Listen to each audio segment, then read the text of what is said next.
What's going on, everybody? Welcome back to my channel. My name is Ben, and wait a minute, I got something for you. And we are 3T's Mobile Automotive Repair. Let's get into it. We do have some other news for you. This Saturday is a big day for us. I might have some gray. I'm not that old. I'm only 43, but our oldest son is getting married this weekend, which makes me feel incredibly old, just so you know. So we've got a lot going on this week. We've got our typical 4-day week. We've got 8 jobs on our list today. Not really sure what all of them are. And just if some of you are wondering, no, she is not here permanently. Right now, she's just riding along with me today because I've got a doctor's appointment later this afternoon and she's got the day off. So we're out here today just kind of trying to feel things out, see how we can work together and make this a quick flowing thing throughout the day and just kind of a learning day. So she's going to learn how to talk to the customers, learn how to use our front end software, TechMetric, and just kind of go from there. So let's go get at it and see what we got for the day. Okay, so Jeep Patriot, it's been sitting since October. It's not really doing much at all. Starter's banging around, but this cable. This cable's pretty well trashed. So, fix the basics first. Then we can try to jump start it and make sure everything's working. We got to have a good ground on the vehicle to make sure that it's going to actually do its job. But I can hear the starter clicking. So I'm going to fix this negative terminal real quick, and then we're going to check for any type of voltage drop across that starter to make sure that that's truly what it needs. So battery terminal is fixed.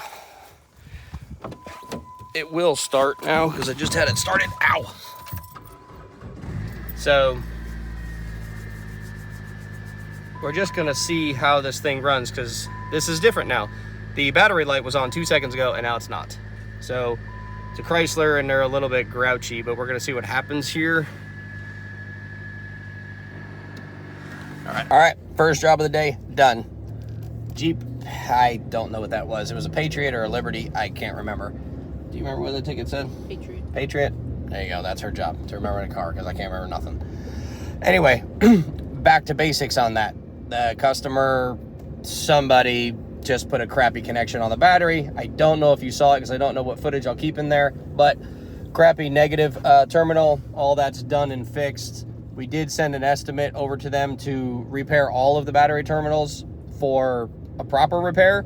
She does have a front passenger window regulator that they took apart and is just laying in pieces. So we set that up on an estimate to repair all that and put the proper battery terminals in. She will need to warranty her battery because she just bought it, so that's on her. We're not going to sell them a battery when they can go get one warrantied. But outside of that, job 1, done. We're on to job 2. Don't know what that is, but we'll see when we get there. Okay, second job of the day. Yes, second job of the day. 2013 Honda Fit. Customer says that the vehicle has no power whatsoever, and then he mentioned that the check engine light is flashing. So we're going to go check and see what kind of codes we got in this thing and see what we got to do from here.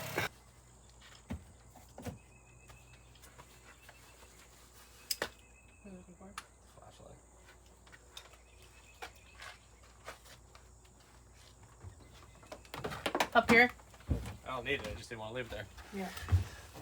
Okay, it's not a coil. It's just a spark plug. Go into the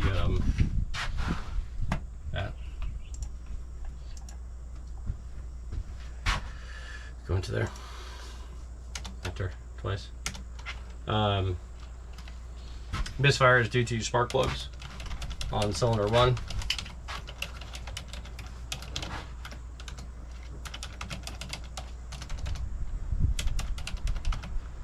Very good. Intake plenum will need to be removed in order to do this job. Estimate will be sent to the customer to replace all 4 spark plugs.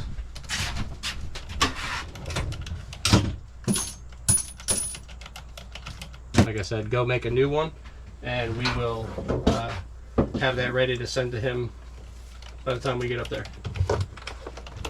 Step to the side.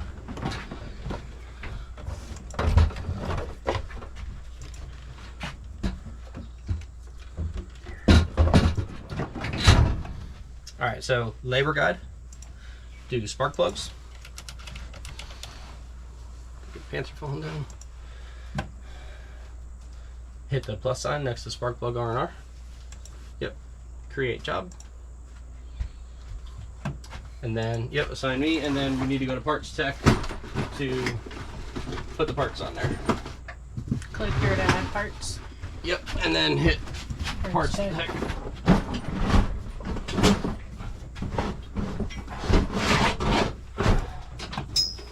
Whew, that's really tight in there.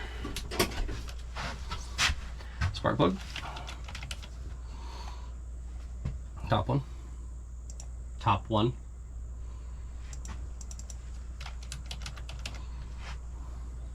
I didn't see that. Okay. Alright. So we're gonna use Denso's good. Scroll down.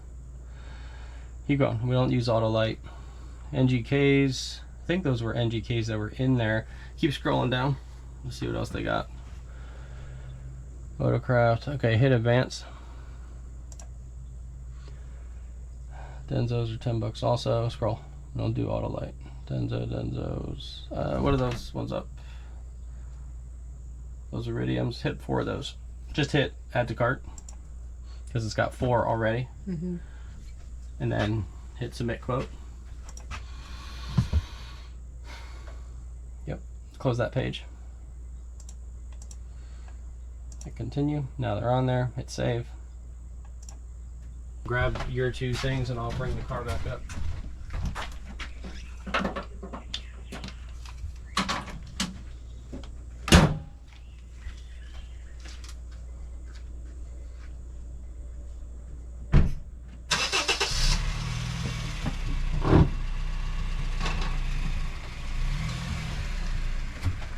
Anyway, we're heading on to our 3rd job, which is one of the warranty jobs from Monday, the alternator. Not going to film anything there. Just going to go in, get it done, get out. And then I think after that, I've got the warranty on the compressor to go do. So taking up a good amount of our time today and not making money on those 2 jobs. But phone's ringing. Let's see who that is.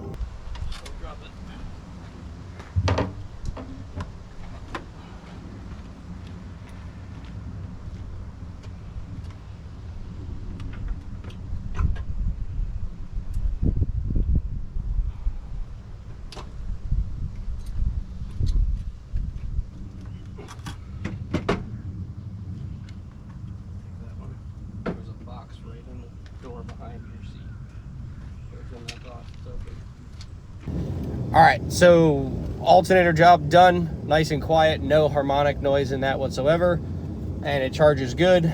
Now we are headed to the compressor on that Ford Escape. That's another warranty job, which sucks, but what are you gonna do?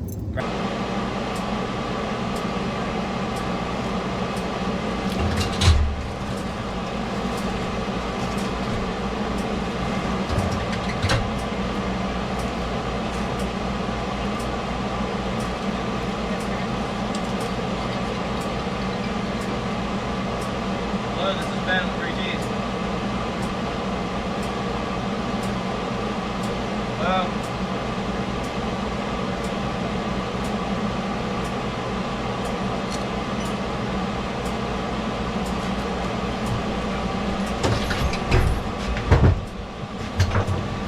all right, Ford Escape, AC compressor, warranty, done.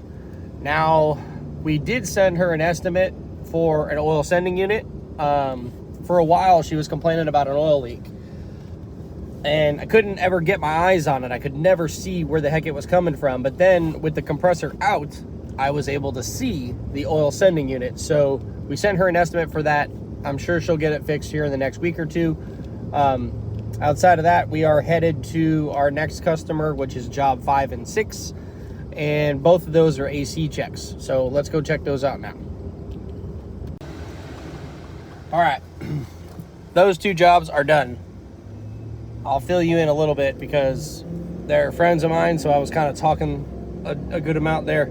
But we are on our way to my doctor's appointment, so we got to do that first. But anyway, one of those is an Expedition. It's like an 07. I didn't see any dye anywhere, just as a quick check. So we went ahead and refilled that with dye. We know it's got a leak, so we'll come back for a full leak check another time. And the same thing with his Murano. We got 2 issues with the Murano. One, AC, same thing, it's got a leak. I didn't perform a big leak check. It's windy as hell today, so doing that, whoa.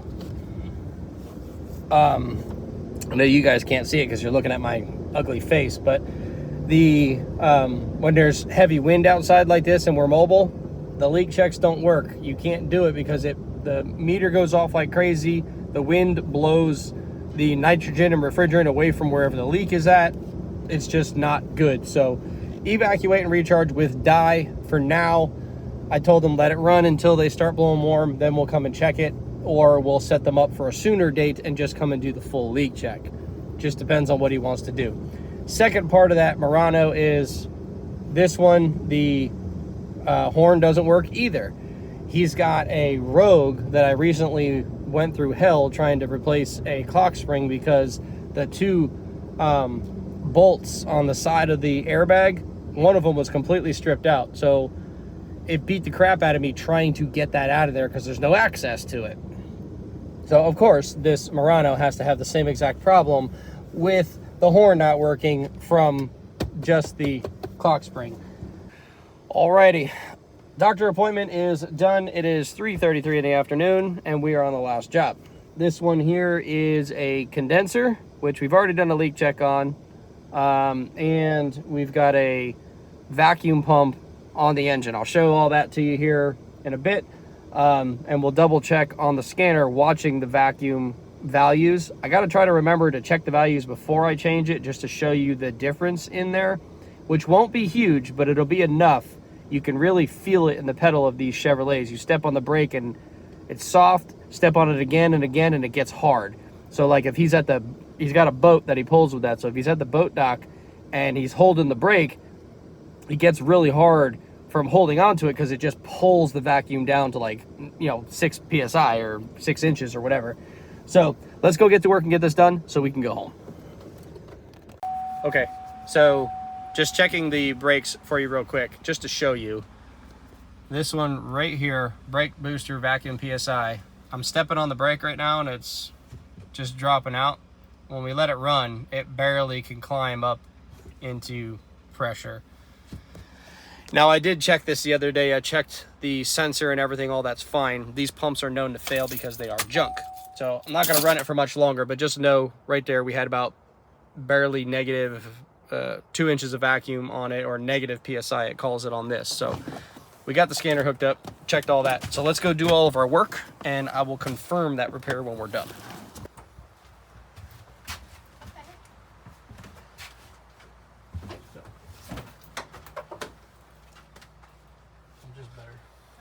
I'm just better than you. Well, all right, so I don't think these hoses are gonna reach. All right, so this is the vacuum pump. Bolts up to the block down on the bottom. Got a stretch belt on it. Pretty simple design, but they constantly fail. And then the condenser's down here. Condenser was leaking right here at these joints. I don't know if you're even looking at me, but right here it was leaking. We used the new Icon sniffer last week or the week before and found that leak. So that's all done. The new one's in already. I have not done the evacuation and recharge yet because I need to move the truck closer, but I might have to put it up on ramps to do this. I've done them on the bottom of the vehicle. I've never done them on the top. I'm gonna try to do it on the top. I'm not gonna show you all that because this isn't a repair video, but I'm gonna go get at it. All right, so there's your new number now, 13.6. Hit the brake for me.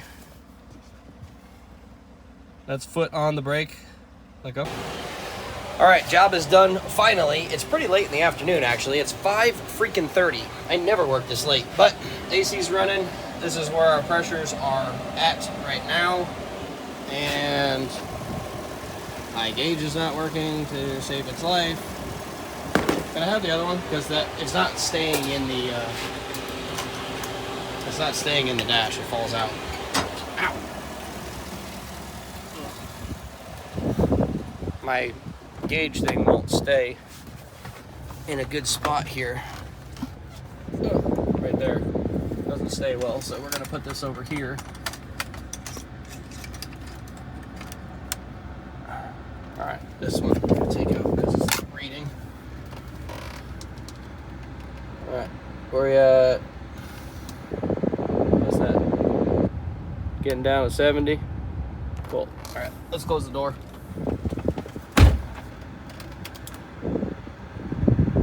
Alright, yeah, that's dropping good. Alright, so that's the last job of the day. Again, it's a really late day. Our morning started off weird, and it was not your normal day for me, but that's okay. And same thing, our brake booster pressure is good, or not our pressure, but our vacuum is good. So we're done. We're gonna get cleaned up, get this vehicle back over to the customer, and then we're gonna head on back to the office. All right, it's about 5:45. I'm still in the trailer. We're getting ready to go home, but I wanted to quickly record this and show you guys our end of day. So 5:45. We're just going to take a quick glance at this and show you what we did today. And then I'm going to head home. So we had 4 paying jobs on the schedule today. We had 2 warranty jobs. One was actually a recheck for a leak. So that's kind of like 3, but not really. So 4 paying jobs. We had a total average RO sales of $359. Average profit was $221 per RO with a 61.6% gross profit margin.